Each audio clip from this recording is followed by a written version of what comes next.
मुश्किलों से भाग जाना आसान होता है, हर पहलू जिंदगी का इम्तिहान होता है, डरने वालों को मिलता नहीं, कुछ जिंदगी में लड़ने वालों के कदमों में जहान होता है। नमस्कार प्यारे मित्रों, स्वागत है आपका अंत तक हमारे साथ बने रहने। और चैनल पर नए हैं तो चैनल को सब्सक्राइब करके बेल आइकन ऑन कर लें। तो साथियों, एक समय की बात है, रामपुर नामक एक छोटे से गांव में श्याम नाम का एक लकड़हारा अपने परिवार के साथ रहता था। वह अपनी पत्नी और 3 बच्चों के साथ साधारण जीवन जी रहा था। लकड़हारे के बड़े बेटे का नाम राहुल और रमेश तथा छोटे बेटे का नाम देवेश था। दोस्त राहुल और रमेश शरीर से हष्ट पुष्ट और दिखने में सुंदर थे, जिस कारण लकड़हारा और उसकी पत्नी अपने दोनों बड़े बेटों से अधिक प्रेम करते थे। घर में उनके पसंद का खाना बनता, पहनने के लिए उन्हें अच्छे अच्छे कपड़े मिलते और माता पिता उनकी हर इच्छा को पूरा करने की कोशिश करते। वहीं दूसरी ओर लकड़हारे का छोटा बेटा, जिसका नाम देवेश था, वह शरीर से कमजोर, दुबला पतला और सांवले रंग का एक साधारण सा लड़का था, इसलिए उसे कोई प्यार नहीं करता था। देवेश को खाने के लिए सूखी रोटी मिलती और पहनने के लिए फटे पुराने कपड़े। बड़े भाई उसे अक्सर तंग करते, उसका मजाक उड़ाते और उसे नीचा दिखाते थे, लेकिन देवेश को इस बात से कोई फर्क नहीं पड़ता। वह हमेशा अपने आप में मस्त रहता। उसने कभी भी अपने माता पिता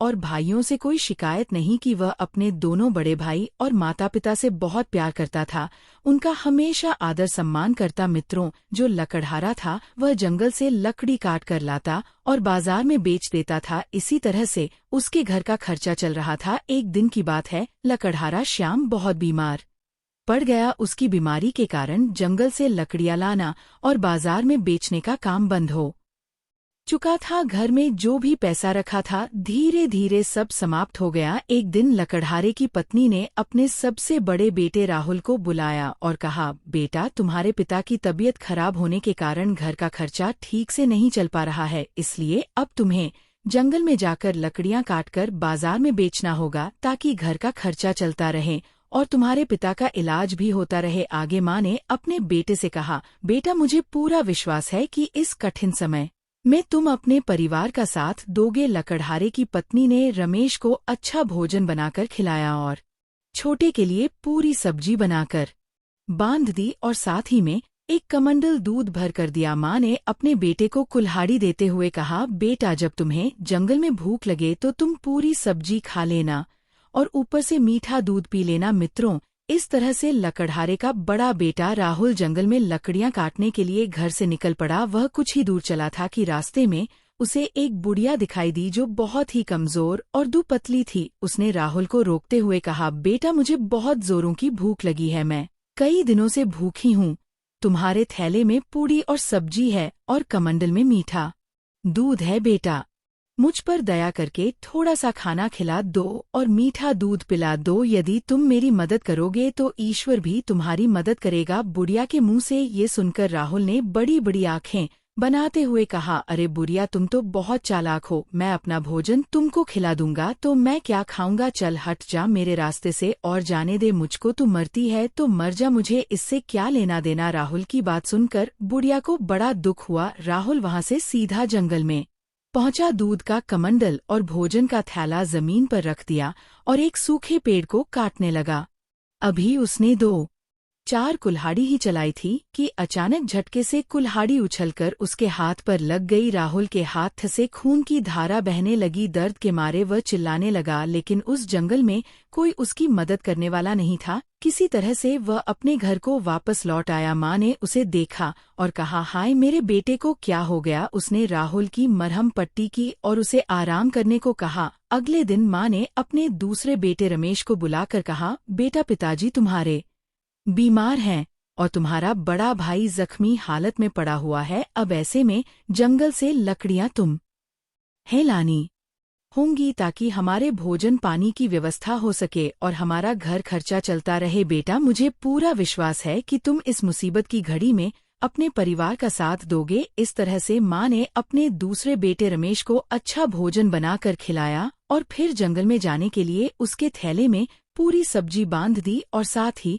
कमंडल में मीठा दूध भर दिया। लकड़े की पत्नी ने मुकेश के माथे पर हाथ फेरते हुए कहा, बेटा, जल्दी जंगल से लकड़ियां काटकर उन्हें बाजार में बेच कर आना। दोस्तों, रमेश ने अपने कंधे पर कुल्हाड़ी रखी और हाथ में खाने का थैला लिया। फिर जंगल में लकड़ियां काटने के लिए निकल पड़ा। वह जंगल के किनारे ही पहुंचा था कि तभी वही बुढ़िया उसे भी मिल गई। बुढ़िया ने रमेश से कहा, बेटा, मैं कई दिनों से भूखी हूँ, भूख के मारे मेरे प्राण निकल रहे हैं। तुम दया करके अपने अपने थैले से मुझे थोड़ा सा खाना खिला दो और तुम्हारे कमंडल में जो मीठा दूध है उसमें से थोड़ा सा पिला दो। बेटा, भूख और प्यास के कारण मेरे प्राण जा रहा है। भूखे प्यासे को खाना खिलाना ये तो बहुत धर्म का काम होता है। यदि तुम मुँह गरीब बुढ़िया पर रहम करोगे तो परमात्मा तुम्हारी मदद करेगा। बुढ़िया की बात सुनकर रमेश ने उसे डांटते हुए कहा, चल हट जा, मेरे रास्ते से। भूख प्यास से मरती है तो मर जा। कौन सा तू हमारे रिश्तेदार या सगी संबंधी लगती है जो मैं तुम्हें खाना खिलाऊं और दूध पिलाऊंगी। जंगल में पहुंचकर रमेश एक सूखे पेड़ को देखकर अपनी पूरी सब्जी और कमंडल जमीन पर रखकर उस सूखे पेड़ पर कुल्हाड़ी चलाने लगा। अभी उसने एक दो कुल्हाड़ी ही चलाई थी कि तभी कुल्हाड़ी उछलकर उसके पैर में जा लगी। उसके पैर से खून बहने लगा। दर्द के मारे वह चिल्लाने लगा और मदद की गुहार करने लगा, लेकिन उस जंगल में उसकी मदद करने वाला कोई भी आदमी मौजूद नहीं था। रमेश किसी तरह से अपने आप को संभालते हुए घर पहुंचा। लकड़हारा और उसकी पत्नी ने अपने बेटे को देखकर कहा, हाय, ये क्या हो गया। लकड़हारा कहने लगा, हे ईश्वर, यह आप हमारी कैसी परीक्षा ले रहे हैं। एक ही समय में मेरे दोनों बेटे और मैं खुद बिस्तर पर पहुंच गया। अब घर का खर्चा कैसे चलेगा। किसी तरह से रात बीती तो जो लकड़हारे का सबसे छोटा बेटा देवेश था वह अपने माता पिता के पास पहुंचा और कहने लगा, पिताजी, मैं भी आपका बेटा हूँ। इस समय मेरे दोनों भाई जख्मी हालत में हैं और आप बीमार हैं। अब ऐसी स्थिति में आप तीनों से घर का काम नहीं हो पाएगा। यदि आप मुझे इजाजत दे तो मैं जंगल से लकड़ियां काटक बाजार में बेच आऊं। देवेश की बात सुनकर उसके माता पिता हंसने लगे और कहने लगे, अरे बेवकूफ, जंगल से लकड़ियां काट कर लाना कोई आसान काम नहीं है। अपने माता पिता के मुख से ऐसी बात सुनकर देवेश कहने लगा, पिताजी, मैं शरीर से भले ही कमजोर हूँ, लेकिन मुझ में हिम्मत है और मैंने अपने बुजुर्गों से सुना है कि जो हिम्मत करके आगे बढ़ता है ईश्वर उसकी मदद स्वयं करते हैं। लकड़हारा और उसकी पत्नी कहने लगे, बेटा, तुम तो बेवकूफी भरी बातें कर रहे हो। तुम्हारे शरीर में तो इतना जोर भी नहीं है कि तुम कुल्हाड़ी ठीक से चला सको और दिमाग में इतनी अक्ल नहीं है कि तुम बाजार में जाकर लकड़ियां बेच सको। लकड़हारा और उसकी पत्नी ने उसे बहुत समझाया, लेकिन वह अपनी जिद पर अड़ा रहा कि मैं जंगल जाकर लकड़ियां लाऊंगा और उन्हें बाजार में बेचूंगा। उसकी जिद देख करके देवेश के माता पिता ने कहा, ठीक है, जा तू भी जंगल जाकर अपनी किस्मत को आजमा कर देख ले और अपने शौक पूरे कर ले। देवेश जब कुल्हाड़ी लेकर अपनी माँ के पास पहुंचा तो उसे देखते ही लकड़हारे की पत्नी कहने लगी, अरे बेवकूफ, क्यों जिद कर रहा है। जो काम मेरे दोनों लायक बेटे नहीं कर सके वह काम तू क्या करेगा। लकड़हारे की पत्नी ने एक सूखी रोटी और कमंडल में थोड़ा सा पानी देते हुए कहा, जब तुझे भूख लगे तो इस सूखी रोटी को खाकर पानी पी लेना, इससे ज्यादा तुझे और क्या ही चाहिए। तेरा पेट इसी में भर जाएगा। दोस्तों, माँ ने जहाँ अपने दोनों बड़े बेटे राहुल और रमेश के लिए पूरी सब्जी और मीठा दूध देकर जंगल भेजा था, वहीं देवेश को एक सूखी रोटी और पानी देकर जंगल भेज दिया। देवेश बहुत खुश था। वह एक हाथ में सूखी रोटी और पानी लिए हुए था और दूसरे हाथ से कंधे पर रखी हुई कुल्हाड़ी को पकड़े चला जा रहा था। उसे कोई चिंता नहीं थी, बस उसके मन में एक ही धुन थी कि उसे लकड़ी काट कर लाना है। अभी देवेश जंगल के किनारे ही पहुंचा था कि तभी उसे भी वही बुढ़िया मिल गई जो उसके दोनों बड़े भाइयों को मिली थी। उस बुढ़िया ने देवेश को देखते ही कहा, बेटा, मैं कई दिनों से भूखी और प्यासी हूँ। भूख और प्यास के कारण मेरे प्राण जा रहे हैं। यदि तुम मुझे अपने भोजन में से थोड़ा सा भोजन करा दो और पानी पिला दो तो मेरे प्राण बच जाएंगे। उस बुढ़िया के मुख से इस तरह की बात सुनते ही देवेश कहने लगा, माँ जी, आप तो मुझे बहुत कमजोर और भूखी प्यासी दिखाई दे रही हो, लेकिन क्या करूं, मेरे पास कोई अच्छा खाना नहीं है। मेरे पास तो केवल सूखी रोटी है। यदि आप इसे खाना चाहे तो बड़े शौक से खा सकती हैं। इतना कहकर के जैसे ही देवेश अपने थैलों को खोलने लगा तो उसके आश्चर्य का ठिकाना नहीं रहा। उसने देखा कि उसके थैले में सूखी रोटी की जगह पर पूरी पकवान और मिठाइयाँ भरी पड़ी हैं। देवेश ने जब अपने कमंडल को खोलकर देखा तो उसमें मीठा दूध था। पानी की जगह उसके कमंडल में मीठा दूध और सूखी रोटी की जगह उसके थैले में पूरी और पकवान थे। ये सब देख करके देवेश आश्चर्यचकित था। वह कहने लगा, कहीं मैं कोई सपना तो नहीं देख रहा हूँ। ये सब कैसे हो गया? देवेश की बात सुनकर बुढ़िया कहने लगी, बेटा ये सपना नहीं, हकीकत है। तुमने मुझ गरीब लाचार बुढ़िया पर दया दिखाई, यह उसी का फल भगवान ने तुम्हें दिया है। तुम्हारी सूखी रोटी पूरी और पकवान बन गई और कमंडल में रखा पानी मीठा दूध बन गया। ये सब ईश्वर की दया का परिणाम है। जो लोग दूसरों का भला करते हैं, भगवान उनका भला जरूर करते हैं। देवेश उस बुढ़िया को खाना खिला करके जब जंगल की ओर जाने लगा तो बुढ़िया कहने लगी, बेटा मैं बहुत भूखी थी और तुमने मुझे खाना खिलाया, इसके लिए मैं तुम्हें कुछ देना चाहती हूँ। आओ मेरे साथ। इतना कहकर बुढ़िया देवेश को साथ में लेकर के चलने लगी। एक पेड़ के पास पहुंचकर बुढ़िया ने कहा, बेटा जब मैं चली जाऊं तब तुम इस पेड़ को काट देना, तो तुम्हें एक ऐसी चीज मिलेगी जो तुमने इससे पहले कभी नहीं देखी होगी। वह चीज तुम्हारे बहुत काम आएगी और हो सकता है कि इस चीज के कारण तुम्हारी किस्मत बदल जाए। इतना कहकर वह बुढ़िया वहां से चली गई। मित्रों, देवेश बहुत खुश था। जब वह बुढ़िया देवेश की नजरों से ओझल हो गई तो उसने कुल्हाड़ी को दोनों हाथों से पकड़ा और उस पेड़ पर जोर जोर से वार करने लगा। वह दुबला पतला कमजोर सा युवक था, लेकिन उसने हिम्मत नहीं हारी। वह जोर जोर से पेड़ पर कुल्हाड़ी चलाता रहा। आखिर में वह पेड़ कटकर जमीन पर गिर गया। देवेश के आश्चर्य का ठिकाना नहीं था। वह देखकर हैरान था। उसने देखा कि उस पेड़ के तने में एक सुंदर सी चिड़िया बैठी है, जिसके पंख सोने के थे, जो पूरी तरह से सोने की थी। देवेश ने उस चिड़िया को देखकर कहा, यदि मैं इसे बाजार में बेच दूं तो इससे बहुत सारे पैसे मिलेंगे। इससे तो सच में हमारी किस्मत बदल जाएगी और हम अमीर हो जाएंगे। हमारे माँ बाप को जंगल से लकड़ियां काट करके बेचना नहीं पड़ेगा। और यही विचार करके देवेश ने उस सोने की चिड़िया को उठा लिया और उसे बेचने के लिए शहर जाने लगा। लेकिन शहर वहां से काफी दूर था। देवेश के शहर पहुंचते पहुंचते अंधेरा हो चुका था। वहां की सारी दुकानें बंद हो चुकी थी। ऐसे में उसे अपने सोने की चिड़िया का कोई खरीदार दिखाई नहीं दिया। अब ऐसी स्थिति में वह अपने घर वापस नहीं जा सकता था, क्योंकि रात बहुत हो चुकी थी। इसलिए उसे मजबूर होकर रात वहीं गुजारनी पड़ी। देवेश एक सराय वाले के पास गया और कहने लगा, भाई साहब, क्या मैं आपके यहाँ रात्रि के लिए विश्राम कर सकता हूँ? आपका जो भी किराया बनेगा वह मैं चुका दूंगा, क्योंकि मुझे सुबह यहाँ का बाजार देखना है। देवेश की बात सुनकर सराय वाले ने कहा, ये सराय मैंने इसीलिए बनवाई है कि तुम जैसे मुसाफिर आए और यहाँ पर विश्राम करें। तुम आराम से यहाँ पर रात गुजार सकते हो। साथियों, उस सराय वाले ने जब देवेश के हाथ में एक अद्भुत चिड़िया देखी तो कहने लगा, अरे ये सोने की चिड़िया तुम्हारे पास कहाँ से आई? इसके तो सारे पंख सोने के हैं। कितनी सुंदर चिड़िया है। ऐसी अद्भुत चिड़िया मैंने अपने जीवन में कभी नहीं देखी। मैं अपनी बेटियों को बुलाकर लाता हूँ और इस अद्भुत चिड़िया को दिखाता हूँ। मेरी तीनों बेटियां इस सोने की चिड़िया को देखकर बहुत प्रसन्न हो जाएंगी। वह सरायवाला तुरंत ही अपनी तीनों बेटियों को बुलाकर लाया और कहने लगा, देखो ये सोने की चिड़िया कितनी सुंदर है। जब उसकी तीनों बेटियों ने उस चिड़िया को देखा तो वे तीनों उस सोने की चिड़िया को देखकर बहुत खुश हो गई। बड़ी बेटी ने कहा, ये चिड़िया कितनी सुंदर है, पूरी सोने की है। मझली बेटी ने कहा, इसके पंख तो सोने के हैं।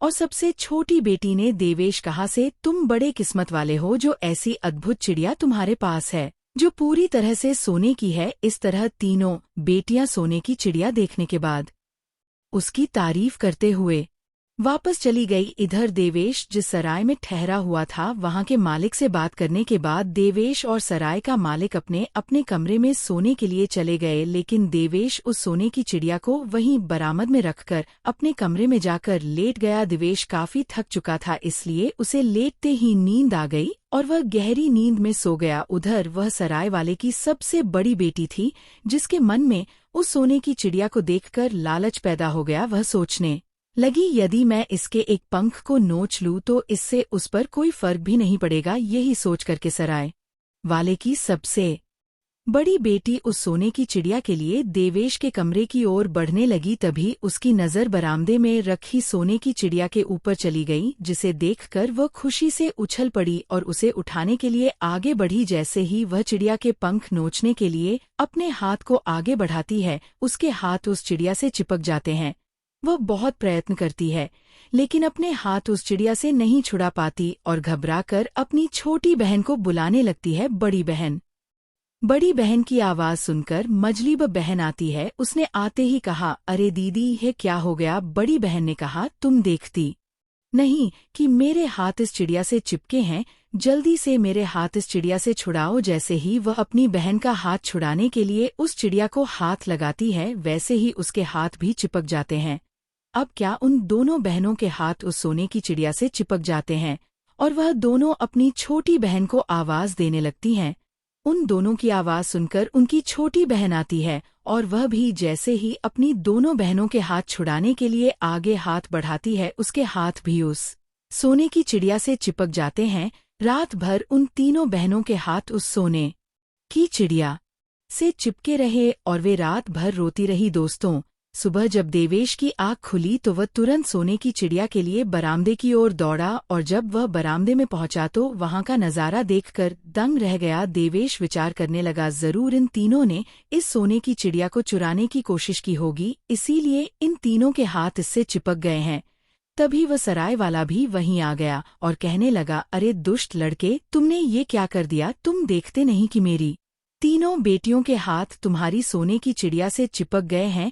देवेश कहने लगा, इसमें मैंने कुछ नहीं किया है, जो भी किया है वह तुम्हारी तीनों बेटियों ने मिलकर किया है। जरूर इन्होंने इस सोने की चिड़िया को चुराने का प्रयास किया होगा, इसलिए इनके हाथ चिपक गए। इनको इनकी करनी का फल मिला है, इसमें मेरी कोई गलती नहीं है। मुझे तो अपनी चिड़िया लेकर जाना है। और इतना कहकर देवेश अपनी चिड़िया को लेकर वहां से चल पड़ा। उसकी सोने की चिड़िया के साथ उस सराय वाले की 3 बेटियां भी चल रही थी, क्योंकि उन तीनों के हाथ उस सोने की चिड़िया से चिपके हुए थे। ऐसे में वह राय वाला भी कुछ नहीं कर पा रहा था। उसकी तीनों बेटियां अपने बाप की ओर देख रही थी और रो रही थी, लेकिन वह बेबस था, कुछ भी नहीं कर पा रहा था। जब देवेश वहां से कुछ दूर शहर के बाहर निकला, तभी एक बूढ़े आदमी की नजर उन पर पड़ गई। वह बूढ़ा आदमी सराय वाले की तीनों बेटियों को देखकर पहचान गया। वह सोचने लगा कि ये तो उसी सराय वाले की बेटियां हैं, लेकिन ये लड़का आखिर इन तीनों को लेकर कहाँ जा रहा है? तभी उस बूढ़े आदमी ने आवाज लगाई, अरे बेटे, तुम इन तीनों लड़कियों को लिए कहाँ जा रहे हो? रुक जाओ। जब देवेश का उस बूढ़े व्यक्ति की बात पर ध्यान नहीं गया और वह चलता रहा, तब दौड़ करके वह बूढ़ा आदमी उन लड़कियों को छुड़ाने के लिए आया। जैसे ही उस बूढ़े आदमी ने उन लड़कियों को पकड़ने के लिए अपना हाथ बढ़ाया, वह भी उनके साथ चिपक गया। वह कहने लगा, ये क्या हो गया? मेरा हाथ कैसे चिपक गया? वह चिल्लाने लगा, बचाओ, कोई मुझे बचाओ। इस तरह से वह जोर जोर से आवाज लगाकर चिल्लाने लगा। तभी वहां से एक राहगीर गुजर रहा था। उस राहगीर ने देखा कि एक लड़का एक चिड़िया को अपने बगल में दबाए चला जा रहा है और उस चिड़िया के पीछे पीछे 3 लड़कियां जो रोए जा रही हैं और उन लड़कियों के पीछे एक बूढ़ा आदमी जो बचाओ बचाओ की आवाज लगा रहा है। उस राहगीर को कुछ समझ में नहीं आ रहा था और उसने दौड़ करके उस बूढ़े आदमी को बचाने के लिए जैसे ही हाथ लगाया, वह भी उनके साथ चिपक गया। डर के मारे वह राहगीर भी चिल्लाने लगा, बचाओ बचाओ, मेरे हाथ चिपक गए हैं। वहीं पर रास्ते में 2 किसान अपने खेतों में काम कर रहे थे। उस राहगीर की आवाज सुनकर वह भी उसे बचाने के लिए दौड़ पड़े। जैसे ही उन दोनों किसान ने राहगीर को पकड़कर पीछे खींचना चाहा, वैसे ही उन दोनों के हाथ भी उस राहगीर से चिपक गए। वह दोनों किसान बहुत प्रयास करते हैं अपना हाथ छुड़ाने के लिए, लेकिन वह अपना हाथ नहीं छुड़ा पाते। फिर मजबूर होकर वे पीछे पीछे चलने लगे। अब आगे देवेश चिड़िया को बगल में दबाए चले जा रहा था। उसके पीछे सराय वाले की 3 बेटियां चल रही थी। उनके पीछे एक बूढ़ा आदमी, फिर उनके पीछे राहगीर और उसके बाद दोनों किसान, कुल मिलाकर 7 व्यक्ति उस लकड़हारे के बेटे के पीछे पीछे चले जा रहे थे, क्योंकि उस चिड़िया ने उन सबको जकड़ रखा था और वह सभी बेबस होकर पीछे पीछे चले जा रहे थे। शाम होते होते वह एक शहर में पहुंच गया। जैसे ही वे लोग शहर में पहुंचे तो उन्हें देखने के लिए भीड़ लग गई। लोग अपनी छतों से और अपने घर की खिड़कियों से उन्हें देख रहे थे। ऐसा नजारा किसी ने पहले नहीं देखा था। चलते चलते जब काफी समय हो गया तो सराय वाले की बड़ी बेटी ने देवेश से कहा, तुम ऐसे कब तक चलते रहोगे? हम लोग थक चुके हैं और रात भी होने वाली है। अब आ जाने के बजाय यहीं पर रुक जाओ। तब देवेश उन सभी को लेकर एक जगह पर पहुंचा और कहने लगा, हम मुसाफिर हैं, क्या हम सभी आज रात्रि के लिए यहाँ पर रुक सकते हैं? उस बिल्डिंग का जो मालिक था वह कहने लगा, ये जगह हमने इसीलिए बनवाई है कि तुम जैसे मुसाफिर यहाँ आकर रुक सके। तुम्हें यहाँ भोजन और बिस्तर सब कुछ मिलेगा, तुम आराम से यहीं रात गुजार सकते हो। देवेश उन सभी लोगों को लेकर उस बिल्डिंग के अंदर चला गया और वह सभी आगे पीछे करके वहीं पर बैठ गए। उन सभी को देखकर उस जगह के मालिक ने कहा, तुम्हारा यह काफिला तो बड़ा अनोखा है। ऐसा लगता है कि तुम यहाँ अपनी किस्मत आजमाने और राजकुमारी को हंसाने के लिए यहाँ आए हो। उसकी बात सुनकर देवेश कहने लगा, राजकुमारी को हंसाना, इसका क्या मतलब है? मैं कुछ समझा नहीं, मुझे साफ साफ बताओ। देवेश की बात सुनकर उस जगह के मालिक ने कहा, हमारे राजा की बेटी हमेशा उदास और गुम रहती है, उसके चेहरे पर कभी मुस्कान नहीं देखी गई। हकीमों और राजवैद्य ने कहा है कि यदि ऐसा ही रहा तो राजकुमारी बीमार पड़ सकती है और उसकी मृत्यु भी हो सकती है। इसीलिए राजा ने ये घोषणा करवा दी है कि जो भी राजकुमारी को हंसा देगा उसका विवाह राजकुमारी से करा दिया जाएगा। जब से राजा ने ये घोषणा की तब से कई लोग अपनी किस्मत आजमाने के लिए आए, लेकिन कोई भी व्यक्ति राजकुमारी को हंसा नहीं सका। देवेश उस जगह के मालिक की बात सुनकर रात भर बेचैन रहा। वह सोचता रहा कि उसके साथ अनोखा काफिला है और शायद यही देखकर राजकुमारी हंस पड़े। अगर ऐसा हुआ तो उसका विवाह राजकुमारी से हो जाएगा और उसकी किस्मत बदल जाएगी। इसी विचार से वह रात भर करवटें बदलता रहा। सुबह होते ही उसने अपनी सोने की चिड़िया को बगल में दबाया और काफिले को लेकर राजमहल की ओर चल पड़ा। 7 आदमी सोने की चिड़िया से चिपके देवेश के पीछे पीछे चले आ रहे थे। जैसे ही देवेश राजमहल के मुख्य दरवाजे पर पहुंचा तो पहरेदार ये दृश्य देखकर ठहाके मारकर हंसने लगा। फिर कुछ देर बाद पहरेदार देवेश से बोला, वाह भाई, तुम्हारा यह काफिला बहुत अद्भुत है। इसे देखकर लोग हंसते हंसते लोटपोट हो जाएंगे। मैं जान गया हूँ कि तुम यहाँ क्यों आए हो। पहरेदार ने उसी समय जाकर राजा को सारी बात बताई। राजा ने तुरंत देवेश को दरबार में पेश करने का आदेश दे दिया। देवेश और उसका काफिला राजा के दरबार में हाजिर हो गए। देवेश ने राजा को अपना परिचय दिया और बोला, महाराज, मैंने आपकी घोषणा सुनी है और इसीलिए मैं अपनी किस्मत आजमाने के लिए आया हूँ। यदि आप आज्ञा दें तो मैं राजकुमारी को हंसा दूंगा। मुझे विश्वास है कि राजकुमारी को हंसी जरूर आएगी। राजा ने काफिले को देखकर कहा, वाह, बहुत खूब, यह काफिला तो बहुत अद्भुत है। राजा सोचने लगा, एक लड़के के बगल में सोने की चिड़िया और उससे चिपके हुए 7 व्यक्ति, ये तो हंसी नहीं, ठहाके लगाने वाली बात है। राजा ने राजकुमारी को दरबार में बुलवाया। साथियों, राजकुमारी जब दरबार में आई तो बहुत उदास और गुमसुम थी, लेकिन जैसे ही उसकी नजर देवेश पर पड़ी और उसके बगल में सोने की चिड़िया और उसके साथ 7 आदमी को देखा तो राजकुमारी अपनी हंसी रोक ना सकी। वह ठहाके मारकर हंसने लगी और हंसते हंसते लोटपोट हो गई। राजकुमारी इससे पहले कभी इतनी जोर से नहीं हंसी थी। सारा दरबार हंसने लगा। राजा राजकुमारी को हंसते हुए देखकर खुश हो गया। राजकुमारी के हंसी के कारण सोने की चिड़िया से चिपके हुए लोग धीरे धीरे आजाद हो गए। तभी देवेश ने सोने की चिड़िया को सराय वाले की सबसे बड़ी बेटी को दे दिया और कहा, ये सोने की चिड़िया अब तुम हारी है, तुम इसे अपने घर ले जा सकती हो। बूढ़ा आदमी, गीर और दोनों किसान भी अपने अपने घर चले गए, लेकिन देवेश राजा के दरबार में खड़ा था और सोच रहा था कि राजा अपनी घोषणा के अनुसार उसका विवाह राजकुमारी से करा देगा। लेकिन दोस्तों, राजा की नीयत बदल चुकी थी। राजा सोच रहा था कि देवेश ने राजकुमारी को हंसा तो दिया, पर वह एक मामूली लकड़हारे से राजकुमारी का विवाह कैसे कर सकता है। राजा किसी भी हाल में उस मामूली लकड़हारे को अपना दामाद नहीं बनाना चाहता था। राजा ने एक उपाय सोचा जिससे राजकुमारी का विवाह देवेश से न हो सके। उधर देवेश राजकुमारी से विवाह करने के लिए उतावला था। उसने राजा से कहा, महाराज मैंने आपकी शर्त पूरी कर दी है, अब आप भी अपनी शर्त के अनुसार राजकुमारी का विवाह मेरे साथ कर दीजिए। राजा ने कहा, तुम अब भी हमारी बेटी के लायक नहीं हो, पहले उसके लायक बनो फिर हमसे मिलो। देवेश ने पूछा, महाराज अब आप मुझसे क्या चाहते हैं?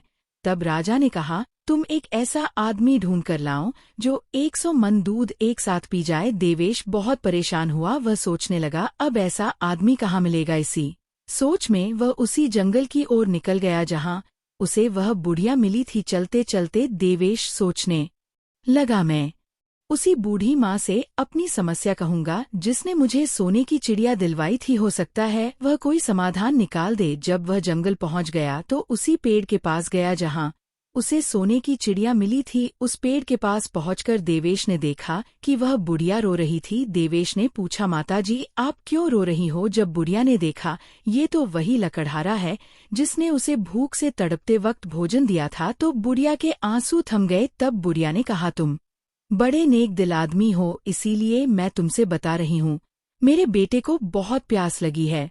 उसने मटका भर पानी पी लिया लेकिन उसकी प्यास नहीं बुझी। यदि उसे 100 मन दूध मिल जाए तो उसकी प्यास बुझ सकती है। ये सुनकर देवेश खुश हो गया। वह बुढ़िया के बेटे को लेकर राजा के दरबार में पहुंचा और कहा, महाराज आप जितना दूध पिलाना चाहते हैं पिला सकते हैं, यह आदमी 100 मन दूध पी लेगा। राजा ने उसे देखा और कहा, ये आदमी तो बहुत छोटा है, ये इतना सारा दूध कैसे पी लेगा? देवेश ने कहा, महाराज आप इसकी चिंता मत करिए, आप दूध का इंतजाम कराइए। राजा की आज्ञा से दूध मंगवाया गया और उस छोटे आदमी ने दूध पीना शुरू किया। कुछ ही देर में दूध की सारी बाल्टियां खाली हो चुकी थी। दूध पीकर छोटा आदमी एकदम खुश हो गया। उधर दरबार के सभी लोग आश्चर्यचकित थे। जब राजा और राजकुमारी ने ये सब देखा तो वे भी हैरान रह गए कि छोटा सा आदमी इतना सारा दूध कैसे पी सकता है। तब उस छोटे आदमी ने अपने पेट पर हाथ घुमाते हुए कहा, यदि दूध और हो तो ला सकते हो, अभी थोड़ी सी प्यास मुझे और बाकी है। इसके बाद देवेश उस छोटे आदमी के पास पहुंचा और धन्यवाद देते हुए कहा, आज मैं तुम्हारी वजह से राजा की शर्त को पूरी कर पाया हूँ। फिर देवेश ने बुढ़िया के बेटे को धन्यवाद दिया और उसे विदा कर दिया और वह छोटा आदमी राज दरबार से खुश होकर चला गया। तब देवेश राजा के पास पहुंचकर कहने लगा, महाराज मैंने आपकी शर्त पूरी कर दी, अब आप भी अपने वचन के अनुसार राजकुमारी का विवाह मुझसे कर दीजिए। देवेश की बात सुनकर राजा ने कहा, लगता है बहुत जल्दी में हो, अभी तुम्हें एक काम और करना है। ये तो बड़ा आसान काम था, तुम कोई कठिन काम करके दिखाओ, इसके बाद मैं राजकुमारी का विवाह तुम्हारे साथ कर दूंगा। इतना कहकर राजा मन में विचार करने लगा कि अब कौन सा कठिन काम बताऊं जो ये कभी ना कर सके। फिर कुछ देर के बाद राजा ने देवेश से कहा, तुम मुझे ऐसा जहाज लाकर दो जो हवा, पानी और जमीन तीनों पर चलता हो। यदि तुम ऐसा जहाज लाकर मुझे दोगे तो मैं समझ जाऊंगा कि तुम राजकुमारी के लायक हो, और जब तक तुम्हें ऐसा जहाज ना मिले तब तक लौटकर हमारे पास मत आना, और अगर तुमसे ये काम ना हो तो दोबारा अपनी शक्ल मुझे मत दिखाना। इतना कहकर राजा दरबार से उठकर चला गया। वह सोच रहा था कि ये कोई आसान काम नहीं है, ये काम ये कभी नहीं कर पाएगा। राजकुमारी ये सब बातें सुन रही थी। देवेश के चले जाने पर राजकुमारी ने राजा से कहा, पिताजी यदि किसी के साथ वादा करो तो उसे निभाना चाहिए, आपने उसके साथ बहुत गलत किया है। राजकुमारी की बात सुनकर राजा कहने लगा, तुम इस मामले में बिल्कुल चुप रहो, मैं तुम्हारा विवाह उसके साथ कराऊंगा जो तुम्हारे लायक होगा। मैं इस साधारण लकड़हारे को अपना दामाद नहीं बना सकता। राजकुमारी अपने पिता की बात सुनकर अपने कक्ष में वापस चली गई। मित्रों, इधर देवेश बहुत परेशान था। वह सोच रहा था कि राजा ने तो आज नई समस्या खड़ी कर दी। देवेश ने सोचा कि अब वह राजा को ऐसा जहाज कहाँ से लाकर दूं। सोचते सोचते उसे उस बूढ़ी माँ का ख्याल आया और उसने फिर वहीं पर जाने का निश्चय किया जहां पर उसे वह सोने की चिड़िया मिली थी। यही विचार कर देवेश फिर उसी जगह पर पहुंच गया। देवेश को उदास देखकर वह बुढ़िया पूछने लगी, बेटा क्या बात है, आज तुम बहुत उदास दिखाई दे रहे हो। देवेश ने सारी बात उस बुढ़िया को बता दी कि उसके साथ क्या क्या हुआ, सोने की चिड़िया का मिलना, राजकुमारी का हंसना, आज तक की सारी बात। देवेश ने कहा, माताजी अब राजा ने कहा है कि मैं एक ऐसा जहाज लेकर आऊं जो पानी, जमीन और आसमान तीनों पर चलता है। अब ऐसा जहाज मैं कहाँ से लेकर आऊं? देवेश की बात सुनकर बुढ़िया कहने लगी, बेटा मुझे तुम्हारी नेकी याद है जो तुमने मेरे साथ और मेरे प्यासे बेटे के साथ किया, उसके लिए मैं तुम्हारी एहसानमंद हूँ और मैं हर तरह तुम्हारी मदद करूंगी। बेटा तुम चिंता मत करो, मैं तुम्हें एक ऐसा जहाज बनाकर दूंगी जो हवा, पानी और जमीन तीनों पर चलता है। इतना कहकर बुढ़िया जहाज बनाने में जुट गई। कुछ दिन देवेश ने जब वह जहाज देखा तो बहुत प्रसन्न था। देवेश ने उस जहाज पर उस बुढ़िया को भी बैठाया और राजमहल की ओर चल दिया। राजमहल पहुंचकर जब देवेश उस जहाज से नीचे उतरा तो राजा के आश्चर्य का ठिकाना नहीं था। वह सोच रहा था, कैसे नामुमकिन काम को ये मुमकिन कर रहा है। लगता है नियति भी यही चाहती है कि इन दोनों का विवाह हो, तभी तो जो बातें कोई सपने में नहीं सोच सकता वह उसने मुमकिन करके दिखाया। राजा समझ चुका था कि अब ये मेरी बेटी के योग्य है, अब इससे योग्य और कोई दूसरा नहीं हो सकता। और इस तरह से विचार कर राजा ने राजकुमारी का विवाह देवेश नाम के उस लकड़हारे के साथ कर दिया। कुछ दिनों के बाद देवेश उस राज्य का राजा बन गया और इस तरह उसकी किस्मत बदल चुकी थी।